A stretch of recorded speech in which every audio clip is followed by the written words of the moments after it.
ความอดทนของน้องตะไคร้นะครับคอยลูกคอยก่อนนะคอยก่อนคอยเข้าใจคำว่าคอยไหมคอยหยุดอย่าเพิ่งไปคอยเนี่ยไม่อยากกินทำคอยก่อนคอยจะคำว่าคอยไหม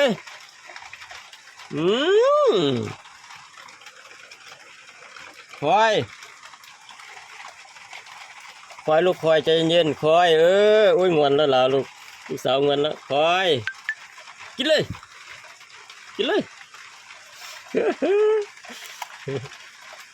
อุ้ยน้ำลายไหลเยิ้มเลยตะไคร้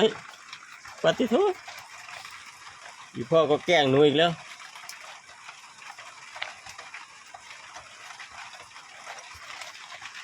คอยก่อนคอย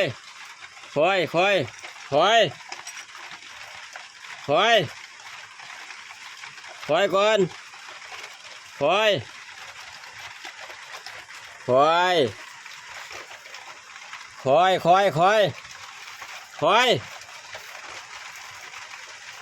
เฮ้ยเดี๋ยวก็มับเลยคอยก่อนคอยไหลแล้วกินเลยเก่งอยู่ต้องให้ตะคอกใส่เลยต้องให้เสียงสองขึ้นนะตะไคร้นะสวัสดีครับเอฟซี